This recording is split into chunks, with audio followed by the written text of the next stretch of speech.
what's up guys? Platinum Dragon here, back once again with the Analog Drift, and today I'm going to review Surgeon Simulator. Yes, it's September and Surgeon Simulator came out in August, but I've been super busy and I have not had a chance to review this game, but I wanted to take a moment and let you know my thoughts and impressions about this cool little indie title. So Surgeon Simulator I originally saw on Steam. It seems like a lot of this kind of stuff is coming from Steam. Surgeon Simulator, Farm Simulator, Goat Simulator, all that kind of stuff. I don't really play too much PC games, but I saw this was coming out for PlayStation 4, and I thought it would be fun to check out because I like motion control games.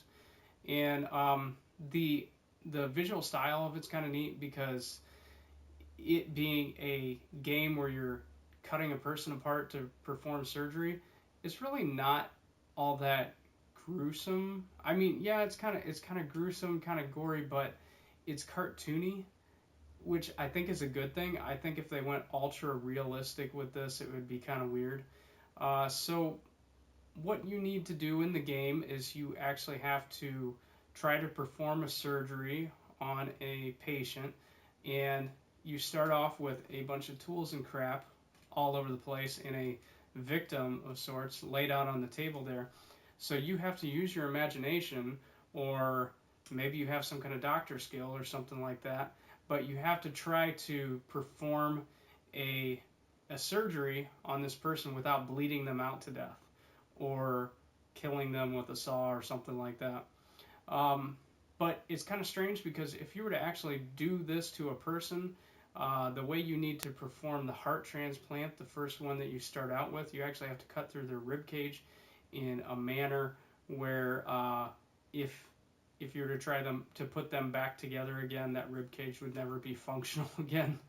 So it's very inaccurate in its realism as far as actual surgery goes, but it can be kind of fun trying to figure out neat ways to actually get the surgery done. I mean, sometimes you can use a scalpel for cutting veins, or sometimes you can use the scissors, whichever works out best for you.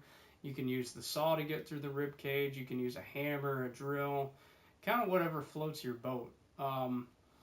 And one thing that really didn't work out for me too much is I do like to use the motion control stuff, but actually I found it worked a lot better on the thumbsticks because the motion control, I was not getting good accuracy. It seemed to be skipping around a little bit. I hope that improves if they patch move functionality in it, which I had heard a rumor that they might do. I would think that would be a little bit easier to relate one-to-one, the movement that you get with the Move controller to moving a hand in this manner on screen.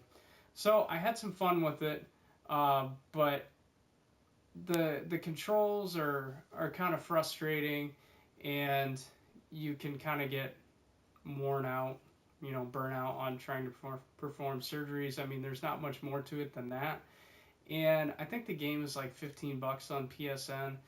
I don't really think it's worth $15. I'm pretty sure you can even get it a lot cheaper on Steam right now anyhow. So I would say if you're interested in it, definitely wait for a sale, because otherwise I would just pass on it. But anyhow, this has been my review of the Surgeon Simulator, and this is the Analog Drift. And as always, thank you for watching, and be sure to like, comment, and subscribe.